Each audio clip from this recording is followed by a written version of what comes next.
रात के 2 बज रहे थे और विराट मेघालय और असम बॉर्डर के बीच पड़ने वाली किश्नोई नदी को पार कर रहा था। दूर दूर तक अंधेरा छाया हुआ था। एक गहरे घेर कर रखा हुआ था और उसी नदी के ऊपर काले बादल मंडरा रहे थे, जिन्हें देखकर ऐसा लग रहा था कि किसी भी पल वो बरसने वाले हैं। नदी में घुटनों तक पानी था जो धीमी रफ्तार के साथ बहे जा रहा था। विराट के एक हाथ में मोबाइल का टॉर्च था तो दूसरे हाथ में साइकिल का हैंडल। विराट पैदल पैदल मोबाइल के टॉर्च की रोशनी के सहारे नदी पार कर ही रहा था कि तभी उसका मोबाइल बजने लग जाता है। विराट फोन उठाते हुए कहता है, हाँ वन्ना बोलो। मोबाइल के अंदर से एक औरत की आवाज सुनाई देती है। कहाँ तक पहुंचे आप जी? किश्नोई नदी तक पहुंच गया हूँ वन्ना। बस ये किश्नोई नदी पार की और फिर मैं सीधे तुम्हारे पास। वन्ना की घबराते हुए आवाज सुनाई देती है। क्या कहा? किश्नोई नदी पार कर रहे हो आप? और नहीं तो क्या, अब तुम्हें तो पता ही है कि बंगला मुडा गांव से रोगंका मुचा गांव जाने का एकमात्र यही रास्ता है और वो भी नदी पार करके जाना पड़ता है। आपको इतनी रात में वापस नहीं आना चाहिए था। ग्रेवयार्ड कोठी में ही रुक जाना चाहिए था। आपको पता है ना नदी के पास वो घूमती है। विराट हैरानी के साथ पूछता है, वो घूमती है मतलब? आपको सब पता है पर फिर भी आप जानबूझकर ऐसा बोल रहे हैं ना। माँ जी ने बताया था ना कि नदी पार करते वक्त उसका नाम नहीं लेना चाहिए वरना वो सच में आ जाती है। वंदना, तुम भी ना कहाँ माँ की बातों में आ गई। लगता है माँ ने तुम्हें भी यक्षिणी की कहानी।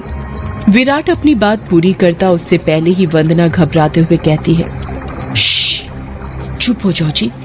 हे काली माँ, मेरे पति की रक्षा करना और अनजाने में इनसे जो अनर्थ हुआ है उसके लिए माफ कर देना। अब ये कभी उसका नाम नहीं लेंगे।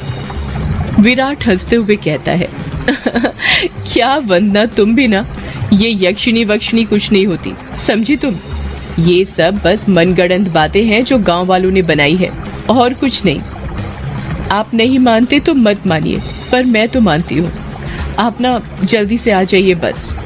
हाँ वन्ना, आ रहा हूँ, बस ये नदी तो पार कर लूं पहले।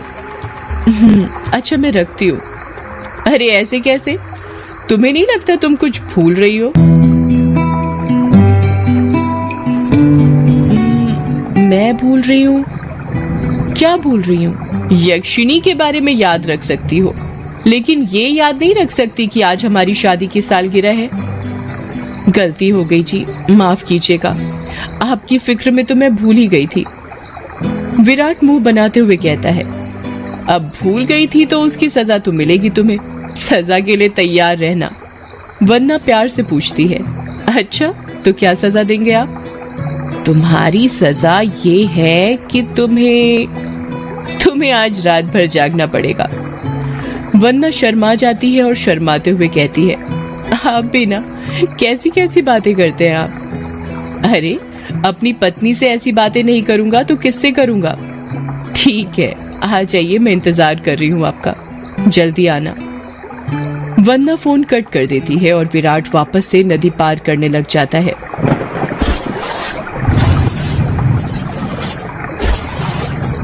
अभी विराट ने 1-2 कदम ही आगे बढ़ाए थे कि तभी उसको पायल बजने की आवाज सुनाई देती है। विराट को लगता है कि उसके पीछे से कोई लड़की भागते हुए निकली हो। पायल की आवाज सुनकर विराट जहां पर था वहीं पर रुक जाता है और पीछे मुड़कर देखने लग जाता है। जब वो पीछे मुड़ता है तो सिवाय अंधेरे के उसे कुछ दिखाई नहीं देता। उसके पीछे कोई नहीं था। ये वंदना भी ना यक्षिणी का नाम लेकर मेरे मन में उसका वहम डाल दिया और वही वहम डरा रहा है अब मुझे। और वैसे भी मैं तो खुद यक्षिणी से मिलना चाहता हूँ। बड़े चर्चे सुने हैं उसके, सुना है बड़ी खूबसूरत है। इतना कहकर विराट वापस से आगे बढ़ने लग जाता है। विराट मुश्किल से अभी 1-2 कदम चला ही था कि तभी उसे नदी के किनारे पर एक काला साया दिखाई देने लग जाता है।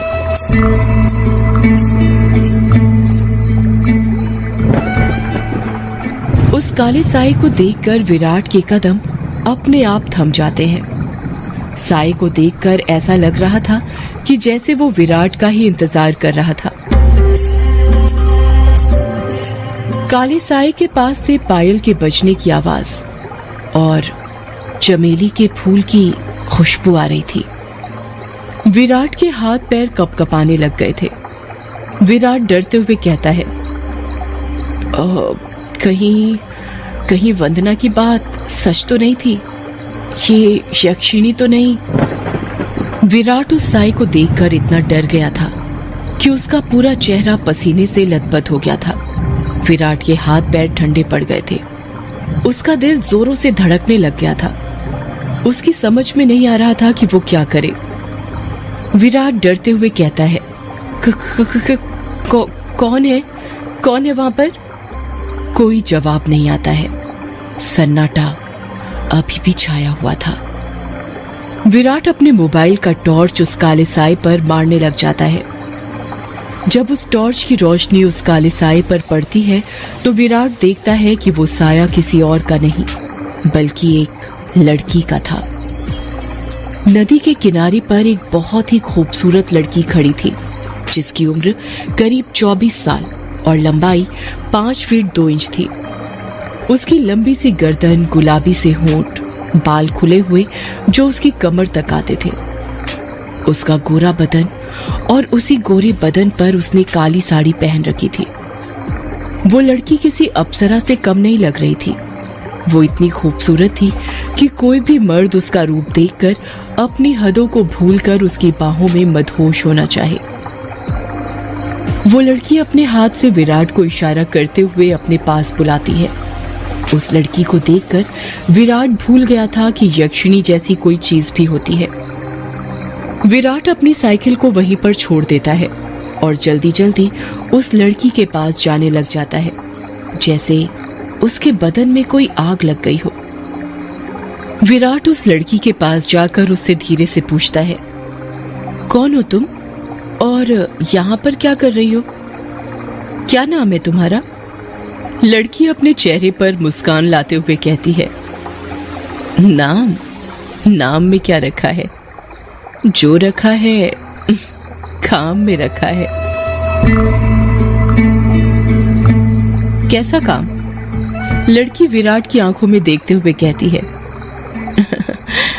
वही काम जो तुम घर पर जाकर अपनी पत्नी के साथ करने वाले थे। तुम उसे आज रात भर जगाना चाहते थे ना?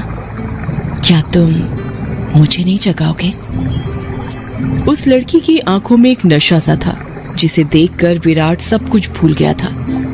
ऐसा लग रहा था जैसे वो उसके वश में आ गया हो। विराट भी उस लड़की की आंखों में देखते हुए कहता है, हाँ क्यों नहीं, मैं तुम्हें आज रात क्या कल परसों नरसों हमेशा जगा कर रखूंगा, कभी नहीं सोने दूंगा तुम्हें। इतना कहते ही विराट उस लड़की को अपने सीने से सटा लेता है और अगले ही पल दोनों नदी की रेत पर निर्वस्त्र पड़े हुए थे। दोनों के जिस्मों की गर्मी से रेत उनके शरीर पर चिपक गई थी। उस लड़की के बदन में से चमेली के फूलों की खुशबू आ रही थी। लड़की नीचे थी और विराट उसके ऊपर। विराट के माथे की पसीने की बूंद ये साफ जाहिर कर रही थी कि वो थक चुका था और उसके बदन की सारी ताकत खत्म होने वाली थी। पर उस लड़की का चेहरा देखकर ऐसा लग रहा था जैसे अभी कुछ हुआ ही नहीं था। उसके अंदर की प्यास अभी नहीं बुझी थी। विराट अपने चरमोत्कर्ष अवस्था में पहुंचने वाला था और कुछ ही पलों में वो उस लड़की के बदन पर ध्वस्त होने वाला था। तभी उसकी नजर उस लड़की के वक्ष पर पड़ती है और वो देखता है कि उस लड़की के वक्ष पर धीरे धीरे झुर्रियां आने लगी थी।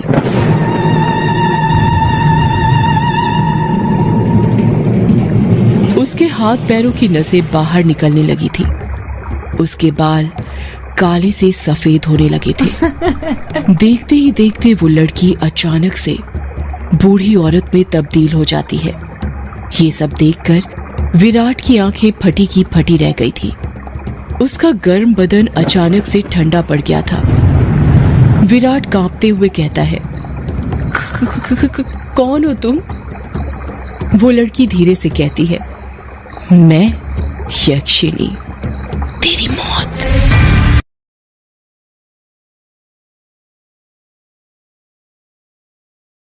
हो जाते हैं और वो झट से उससे दूर हटने लगता है, पर उसी वक्त यक्षिणी उसे अपने दोनों हाथों से पकड़ लेती है और कहती है, अभी कहाँ जा रहे हो प्रियतम?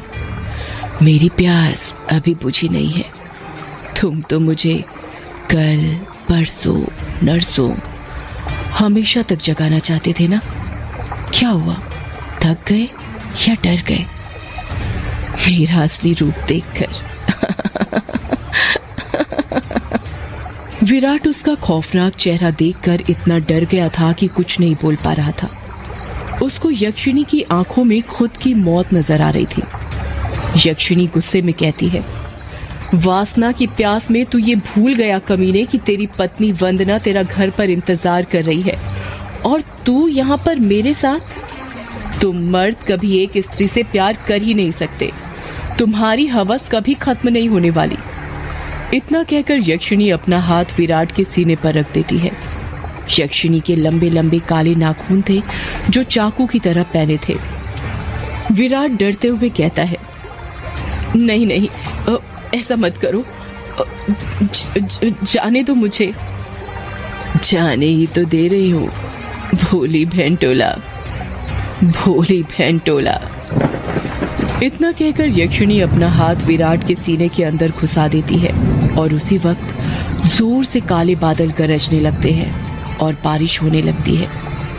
विराट के शरीर का खून नाखूनों के सहारे यक्षिणी के शरीर में जाने लगता है। जैसे जैसे खून यक्षिणी के शरीर के अंदर जा रहा था, वो वापस से जवान होती जा रही थी। यक्षिणी वापस से अपने पुराने रूप में आ गई थी और विराट का शरीर सूखकर सफेद पड़ गया था। उसके अंदर खून की एक बूंद तक नहीं थी, पर उसकी धड़कनें अभी भी चल रही थी। यक्षिणी अपना मुंह विराट के कान के पास ले जाती है और फुसफुसाते हुए कहती है, राम रो न राम रो, राम रो न राम रो। इतना कहकर यक्षिणी अपना खून से सना हाथ विराट के सीने से बाहर निकालने लग जाती है। जैसे ही यक्षिणी अपना हाथ विराट के सीने से बाहर निकालती है, विराट अपना दम तोड़ देता है, क्योंकि यक्षिणी के हाथ में विराट का दिल था जो सिकुड़ चुका था।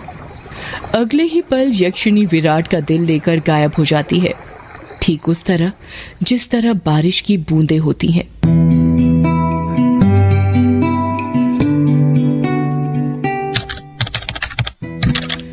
टाइपराइटर के बटन दबने की आवाज सुनाई दे रही थी। एक आदमी जो कि कोट पैंट पहना हुआ था, एक बंद कमरे में सफेद टाइपराइटर के ऊपर कहानी टाइप कर रहा था। उस आदमी ने बड़ा सा गोल चश्मा पहना हुआ था। कमरे के अंदर चारों तरफ बुक सेल्फ रखी हुई थी, जिनमें करीब 1000 से भी ज्यादा किताबें जमी हुई थी। टेबल के ऊपर ही एक ऐश ट्रे थी, जिसमें कुछ आधी जली तो कुछ पूरी जली सिगरेट और ऐश रखी हुई थी। लेखक खुद से कहता है, चलो ये भाग तो पूरा हुआ, अब दूसरे भाग में वंदना अपने पति की मौत का बदला लेगी, साथ में यक्षिणी के अभिशाप का पता लगाएगी और उसे इस अभिशाप से मुक्ति दिलाएगी। रीडर्स को बहुत दुख होगा विराट की मौत से, पर क्या करें, मौतें होंगी तभी तो हॉरर कहानी आगे बढ़ेगी। इतना कहकर लेखक एक सिगरेट जलाता है और उसके कश खींचते हुए अपने मोबाइल से किसी को फोन करने लग जाता है। फोन के अंदर से उबासी लेते हुए आवाज सुनाई देती है, हेलो कौन? हेलो जगदीश, वो मैं बोल रहा था कि कहानी तैयार हो गई है। अच्छा सर, आप हैं? क्या कहा आपने? कहानी तैयार हो गई? ये तो बहुत अच्छी बात है सर, पर बुरा मत मानिएगा सर, ये बात आप मुझे सुबह भी बता सकते थे, इतनी रात में कॉल करने की क्या जरूरत थी? लेखक सिगरेट का कश खींचते हुए कहता है, क्या कहा इतनी रात में? आखिर अभी वक्त ही क्या हुआ है बस। लेखक ने इतना ही कहा था कि तभी उसकी नजर उसके हाथ की पुरानी सी वॉच पर पड़ती है और वो देखता है कि रात के 3:05 हो रहे थे। लेखक अपनी गलती महसूस करते हुए कहता है, अरे 3 बज गए, इतनी रात हो गई, मुझे तो पता ही नहीं चला। मुझे तो लगा अभी 9-10 बज रहे होंगे। कोई बात नहीं सर, मैं समझ सकता हूँ। आप इतनी लगन के साथ कहानी लिखते हैं कि आपको वक्त का एहसास ही नहीं होता। हाँ ये तो है, देखना जब ये किताब आएगी तो लोगों के रोंगटे खड़े हो जाएंगे। रात रात भर जाग कर ये कहानी लिखी है मैंने। वो तो होनी ही है सर, आखिर आपकी कहानी में जान होती है, इतनी जान कि सोए हुए मुर्दों को भी जगा दे और उनको भी कहानी सुनने के लिए मजबूर कर दे। वैसे अभी जो कहानी आपने लिखी उसका नाम क्या है? इस कहानी का नाम है यक्षिणी एक डायन। मोबाइल के अंदर से हैरानी के साथ आवाज सुनाई देती है। क्या कहा सर? यक्षिणी? हाँ यक्षिणी, क्या हुआ? तुम इतने शॉक्ड क्यों हो रहे हो? सर मैंने सुना है ये जो यक्षिणी है ये आपके गांव के पास जो किश्नोई नदी है वहां पर घुमा करती है और मर्दों के साथ वो सब, यानी वही सब करके उन्हें मार देती है। हाँ तो सर आपको डर नहीं लगता जिस गांव में यक्षिणी घूमती है वहीं पर रहकर उसके बारे में कहानी लिखकर अगर यक्षिणी ने आपको कुछ कर दिया तो? जगदीश, यक्षिणी इतनी बुरी नहीं होती जितना गांव के लोग और तुम सब समझते हो। मतलब ये कि यक्षिणियां बहुत अच्छी होती हैं, इतनी अच्छी कि दूसरों की खुशी के लिए अपना सब कुछ कुर्बान करने के लिए तैयार हो जाएं। पर कभी कभी जिंदगी में कुछ ऐसी घटना घटती है कि आपकी पूरी जिंदगी बदल जाती है। कैसी घटना सर? मैं कुछ समझा नहीं। पौराणिक मान्यताओं के अनुसार हमारे ब्रह्मांड में अनेक लोक हैं जिसमें देवी देवताओं, सुर असुर, राक्षसों का वास होता है। इन सभी लोकों की दूरी पृथ्वी से अलग अलग है। कहा जाता है कि इन सभी लोकों में विष्णु लोक सबसे ऊपर है और सबसे निचला लोक यक्ष, यक्षिणियों और अप्सराओं का है जो पृथ्वी से सबसे नजदीक हैं। जो लोग पृथ्वी के सबसे नजदीक हैं उस लोक के देवी देवताओं की पूजा करने से वो देवी देवता जल्दी प्रसन्न होते हैं। जगदीश बीच में ही बोल पड़ता है। ऐसा क्यों सर? उस लोक के देवी देवता इतनी जल्दी प्रसन्न क्यों होते हैं? क्योंकि लगातार ठीक दिशा और समय पर किसी मंत्र की साधना करने से उन देवी देवताओं तक तरंगे जल्दी पहुंचती हैं। यक्ष यक्षिणियों के लोक में से ही एक यक्षिणी द्वापर युग के अंत में पृथ्वी पर आई थी जिसको एक अभिशाप मिला था, एक ऐसा अभिशाप जिसने उसकी जिंदगी बदल दी थी। कैसा अभिशाप सर? आप किस अभिशाप की बात कर रहे हैं और उसे ये अभिशाप किसने दिया था?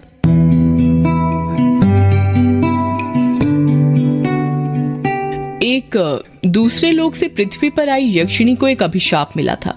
आखिर क्या था वो अभिशाप और किसने दिया था? जानने के लिए सुनिए यक्षिणी एक डायन का अगला एपिसोड सिर्फ पॉकेट एफएम पर। सदियों से है पुरानी ये है यक्षिणी की कहानी। यक्षिणी एक आग है, यक्षिणी तेरा ख्वाब है।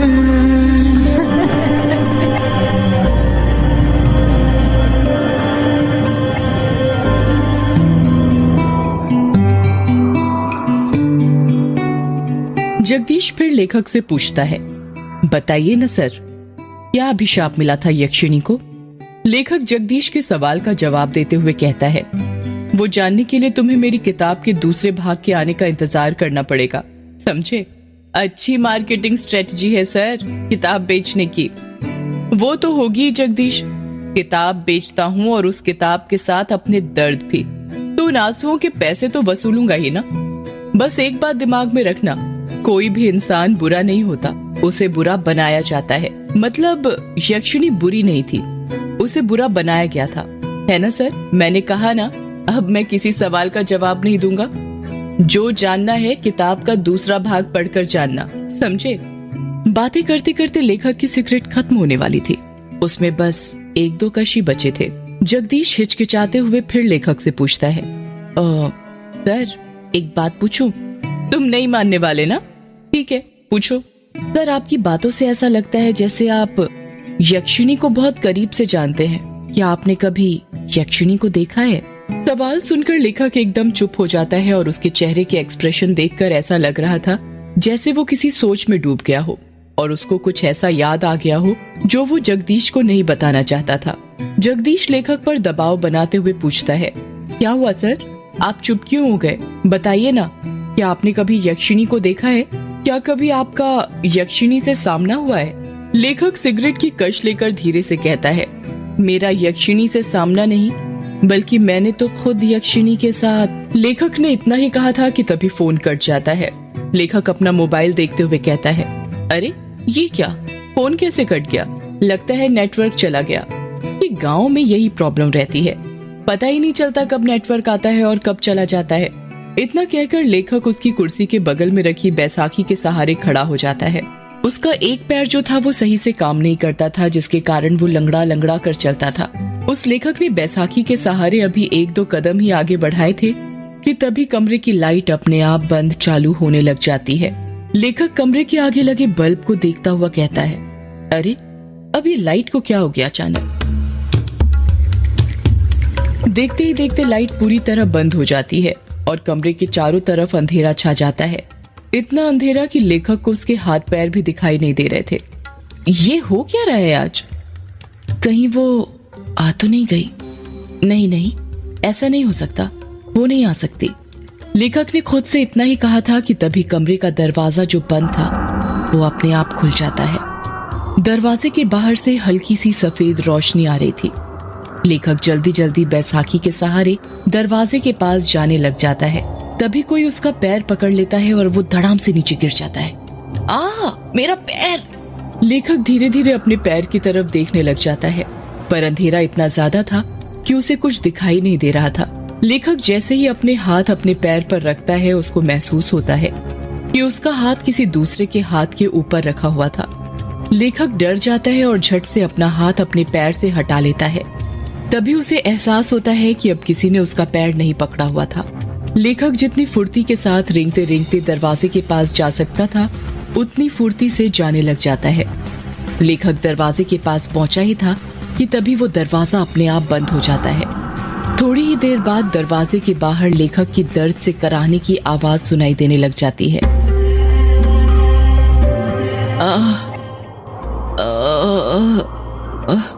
कौन हो तुम? मैं यक्षिणी, तेरी मौत। कुछ देर तक लेखक और यक्षिणी की बातें चलती हैं, पर उन दोनों की बातों की आवाज दरवाजे के बाहर नहीं आ रही थी। कुछ देर बाद लेखक की एक जोर से चीख सुनाई देती है। ये एक ऐसी चीख थी जो दिल को दहला कर रख दे। अगले ही पल दरवाजे के नीचे से लेखक का खून बहकर दरवाजे के बाहर आने लग जाता है। 13 साल बाद ट्रेन जो कि तेज रफ्तार के साथ पटरी पर भागी जा रही थी, ठीक उस तरह जिस तरह हमारी जिंदगी भागती है। पर कितना है, ट्रेन स्टेशन आने पर रुकती है, पर हमारी जिंदगी कभी नहीं रुकती है जब तक हमारी सांसें ना रुक जाएं। युग, जिसकी उम्र 26 साल, गोरा रंग, चेक शर्ट, ब्लैक पैंट पहनकर विंडो सीट पर बैठा हुआ था और अपने कानों में हेडफोन डालकर पॉकेट एफएम पर भूतिया कहानी मेघ एक श्राप सुन रहा था। कहानी सुनते ही युग विंडो के बाहर दिख रहे मेघालय के गारो पहाड़ की हसीन वादियों का मजा ले रहा था। वही गारो पहाड़ जिसका नामकरण तिब्बती तथा बर्मी जनजाति गारो पर हुआ था। गारो पहाड़ नीस चट्टान का बना हुआ था। पहाड़ों को चारों तरफ से सफेद बादलों ने घेर लिया था, जिन्हें देखकर ऐसा लग रहा था कि पहाड़ों ने बादलों की सफेद चादर ओढ़ कर रखी हुई हो। उन्हीं बादलों को देखते देखते युग की आंख लग जाती है। अभी थोड़ी देर पहले युग की आंख लगी ही थी कि तभी उसे एहसास होता है कि कोई उसका हाथ छू रहा था। कोई बार बार युग का हाथ पकड़कर हिला रहा था। युग बौखलाहट के साथ उठ जाता है और जब अपनी आंखें खोलता है तो देखता है कि उसके चेहरे के जस्ट सामने एक बुढ़े का चेहरा था, जो बड़ी बड़ी आंखें करके उसे घूर रहा था। उस बूढ़े ने सफेद मटमैली सी धोती पहनी हुई थी। उसके हाथ पैर कंपकपा रहे थे। युग सोचने लग जाता है, पहले तो ये बूढ़ा मेरे सामने नहीं बैठा था, ये पूरी सीट खाली थी, अचानक कहां से आ गया? अगले ही पल युग खुद ही इस सवाल का जवाब ढूंढ लेता है और मन ही मन सोचता है, लगता है जब मेरी आंख लग गई थी तभी आकर बैठ गया था। युग गुस्सा करते हुए कहता है, ये क्या हरकत है बाबा? वो बूढ़ा खांसते हुए कहता है। माफ करना बिटुआ, पर क्या करूं, तुमसे कुछ काम था इसलिए तुम्हें उठाना पड़ा। युग हैरानी के साथ कहता है। क्या कहा? काम था आपको मुझसे? क्या काम था? वो बेटा, मुझे जानना था कि वक्त क्या हुआ है। ये बात सुनकर युग का दिमाग घूमने लग जाता है और वो गुस्से के साथ अपनी घड़ी में देखते हुए कहता है, 11 बजने वाले हैं। अच्छा, मतलब 1 घंटे बाद मेरा स्टेशन आ जाएगा। युग कुछ जवाब नहीं देता और उस बूढ़े को घूरने लग जाता है। वैसे बिटुआ, तुम कहाँ पर जा रहे हो? युग उस बूढ़े के सवाल का जवाब देते हुए कहता है, वो मेहंदी पथार जा रहा हूँ। मतलब तुम भी मेहंदी पथार जा रहे हो?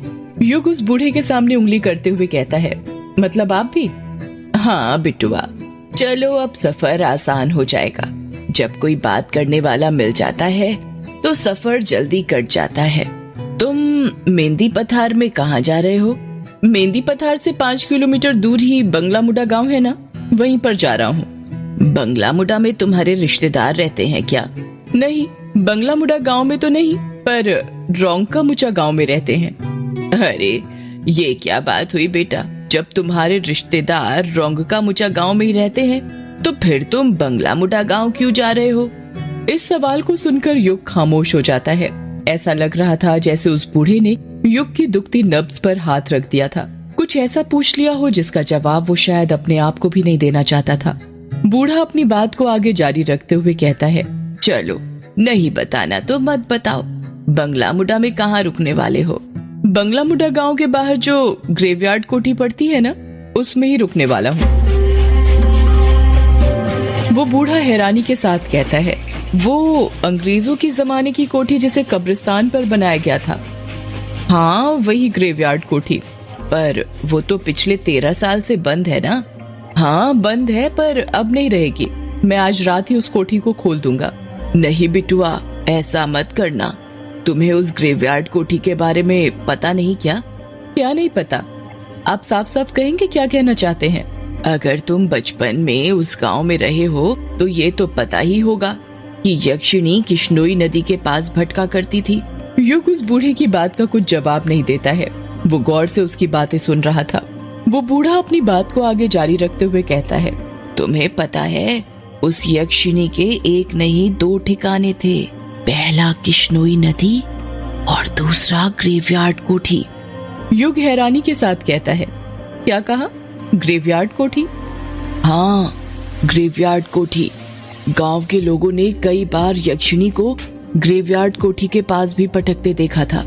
यक्षिणी हर पूर्णिमा और अमावस्या की रात मर्दों के साथ संभोग करके उनके दिल का खून चूस कर उन्हें मार दिया करती थी।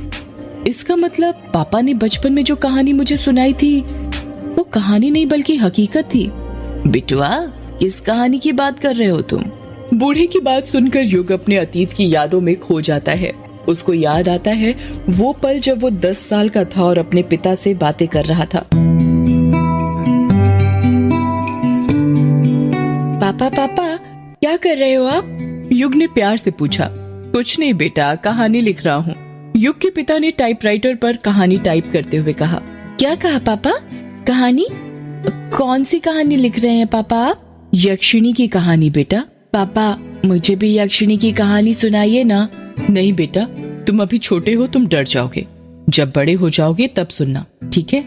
युग उदास हो जाता है और मुंह बनाते हुए कहता है, प्लीज पापा सुनाइए ना, मैं नहीं डरूंगा, प्रॉमिस।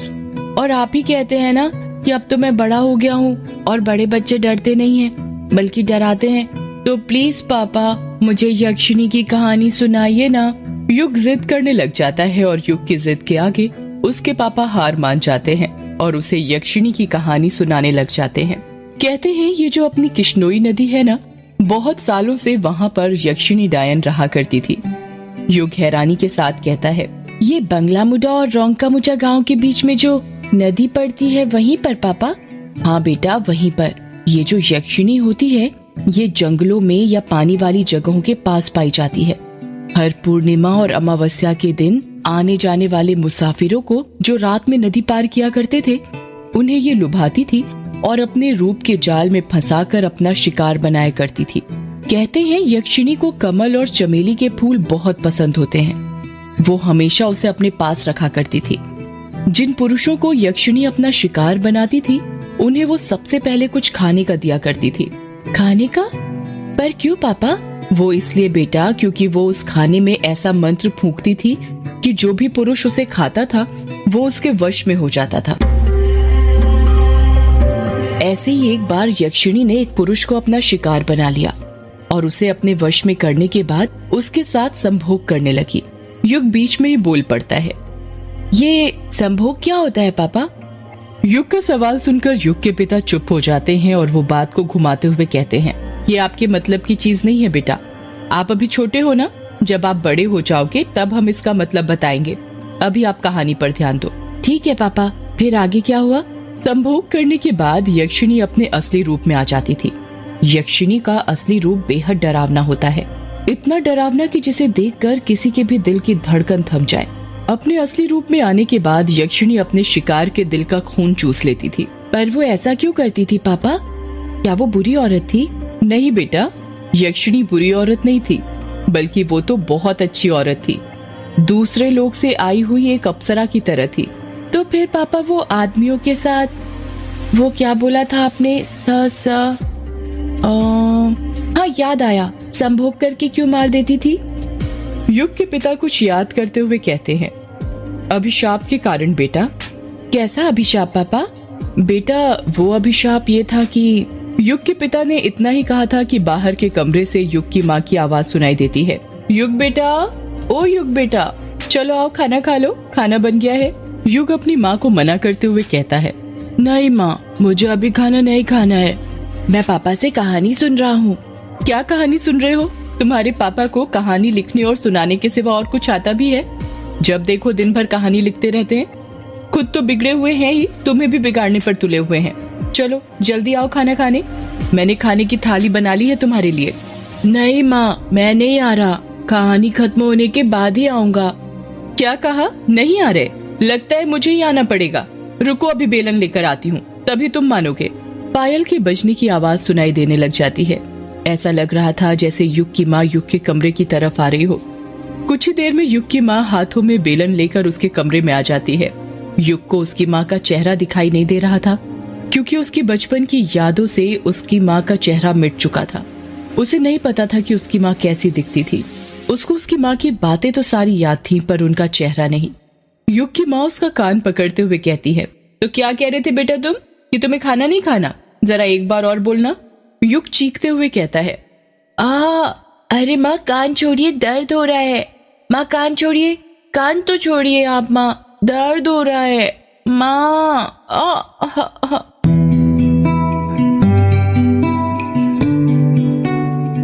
माँ कहते हुए ही युग अपने अतीत की यादों से बाहर आ जाता है। जब युग अपनी आंखें खोलता है तो देखता है कि उस बूढ़े ने उसका हाथ पकड़ा हुआ था और उसे हिला हिला कर पूछ रहा था, अरे ओ बिटुआ, कहाँ खो गए? ठीक तो हो तुम? और ये मामा क्यों बोल रहे हो? अरे बिटुआ। युग बूढ़े की बात का जवाब देते हुए कहता है, कुछ नहीं बाबा, ठीक हूँ मैं तो डर ही गया था। युग बूढ़े की आंखों में देखते हुए कहता है, बाबा एक बात पूछनी थी आपसे, क्या वो यक्षिणी अभी भी मर्दों को अपना शिकार बनाया करती है? सदियों से है पुरानी ये है यक्षिणी की कहानी। यक्षिणी एक आग है, यक्षिणी